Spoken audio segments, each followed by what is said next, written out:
One does not simply walk into Mordor. And it feels like talking about the Shroud of Turin, one does not simply do that.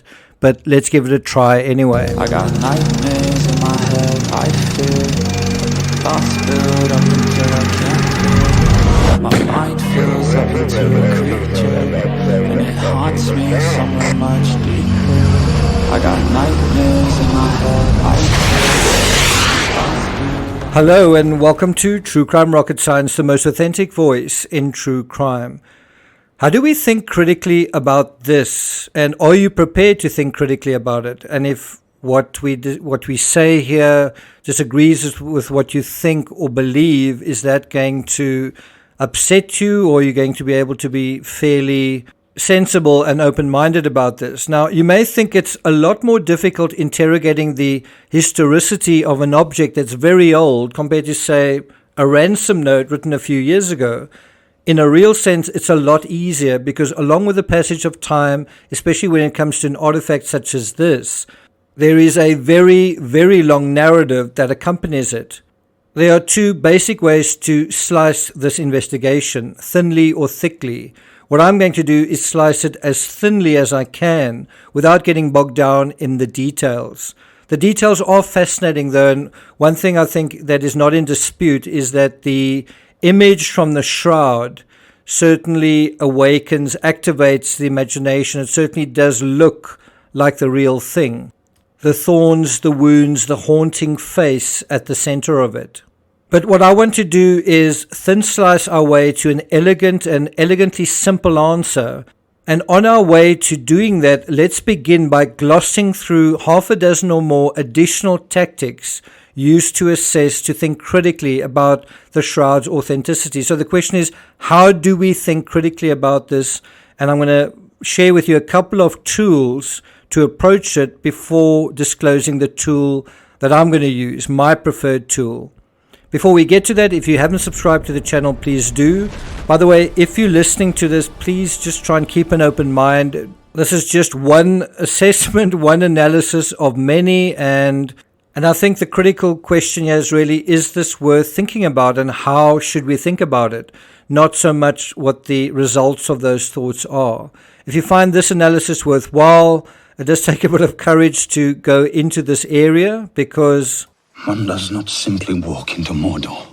And yet we are going to take an investigative walk into this difficult terrain. So if you appreciate that, please do hit the thanks button and let's get started.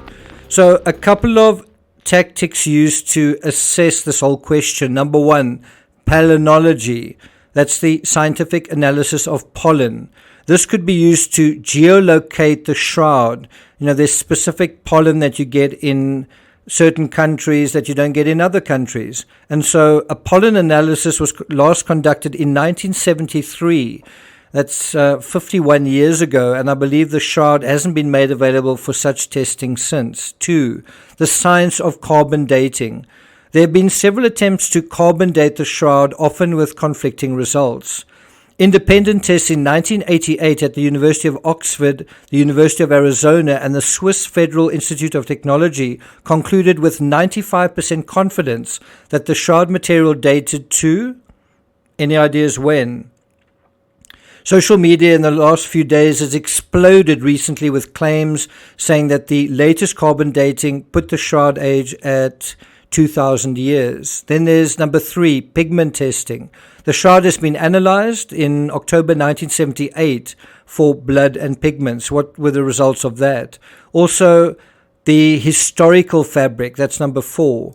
Now, this is real, practical intertextuality, looking at the actual fabric of the material, in this case, herringbone weave, and comparing it to what was typically used in the Jesus era of Jerusalem. Number 5, forensic bloodstain analysis. I think we know what that is. And then number 6, anatomical forensics. It is this area above all, arguably, that has made the shroud so famous, because it looks hauntingly like we are looking through time. And many of the crucified man's wounds correspond to Christ, don't they? And so it's in this area that we're going to investigate. Not the anatomy, though, but what does the Bible tell us about the shroud and what are we actually dealing with? And intertextually, is it a match? And that brings us to intertextual analysis. If you know this channel, you know that this is something we specialize in. Even today in Israel and Palestine, when people are injured in war, we see them carried outdoors wrapped in white cloth. It's a tradition that goes back centuries, and it's clearly not a tradition that exists equally everywhere else.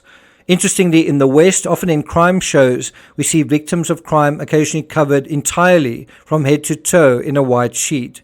Let's begin our literary intertextual analysis by asking a simple question. It's really the simplest question. Does the Bible ever use the word shroud? There are no shortage of references to the burial of Christ's body in the Bible. In fact, there are at least 2 authors who independently report on it, and both mention Christ's burial, the burial cloth, in some detail. Let's start with Luke 23, verses 52 and 53. This man, Joseph of Arimathea, went to Pilate and asked for the body of Jesus. Then he took it down and wrapped it in a linen shroud and laid him in a tomb cut in stone, where no one had ever yet been laid. So there we have our answer to the question. Jesus was wrapped in a shroud. Luke 24, verse 12. But Peter rose and ran to the tomb, stooping and looking in. He saw the linen cloths by themselves, and he went home marveling at what had happened. Now we have a different reference. Not only is the word shroud not used, but a plural form is used. Not linen cloth, but linen cloths. Let's move on to the second author now, John. John 19, verse 40. So they took the body of Jesus and bound it in linen cloths with the spices, as is the burial customs of the Jews. Here is reinforcement of linen cloths, but also an important addition, that the body was treated with spices, and in addition, that this was a burial tradition common to that time. Also, what do you make of the word bound? Then let's go to John 20, verse 5 to 7. And stooping to look in, he, the disciple Jesus loved, saw the linen cloths lying there, but he did not go in. Then Simon Peter came in, following him, and went into the tomb. He saw the linen cloths lying there, and the face cloth, which had been on Jesus' head, not lying with the linen cloths, but folded up in a place by itself. In this description, we have 3 references to linen cloths, with a final reference clarifying that there was a face cloth, which is precisely why the plural form was used. In the Shroud of Turin, there is a single shroud, no face cloth, and no sign of spices. The entire New Testament was written in Greek, so it's worth examining the original Greek word used here to refer to the burial covering. From creation.com, John 20 verse 5 calls the cloths ta orthonia, which is in the plural in Greek. A better understanding from the Greek text itself is that the body was wrapped in multiple strips of cloth and that the face was covered by a separate cloth. I have to say, and I can't say precisely why, this was always my understanding of how Christ's body was covered in the Gospels. John also provided an earlier clue in the word bound. I would say wrapped if it was a sheet or a shroud, but bound is a better word for linen strips. Interestingly, the body of John Benet Ramsey was also found wrapped tightly in a white blanket. And then there is this reference to Lazarus, who Jesus resurrects from the dead in the Gospels. John 11, verses 11 to 45. The man who had died came out, his hands and feet bound with linen strips, and his face wrapped with a cloth. Jesus said to them, "Unbind him and let him go." And so my assessment, and in my opinion, is pretty clear. The Shroud of Turin isn't the face cloth or linen strips of the Bible, and also there is no sign of the spices used to embalm the body. Had these been present, the shroud would likely have been stained and would not have preserved so well. The Bible goes on to note, after these things, Joseph of Arimathea was a disciple of Jesus, but secretly, for fear of the Jews, asked Pilate that he might take away the body of Jesus, and Pilate gave him permission. So he came and took away his body. Nicodemus also, who earlier had come to Jesus by night, came bringing a mixture of myrrh and aloes, about 75 pounds in weight.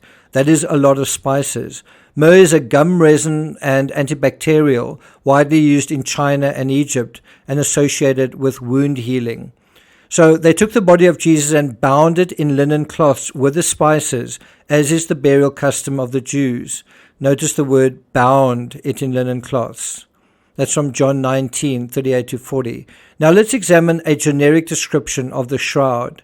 The shroud is rectangular, measuring about 4.4 by 1.1 meters. That equates to 14 feet 5 inches by 3 feet 7 inches. The cloth is woven in 3-to-1 herringbone twill composed of flax fibrils.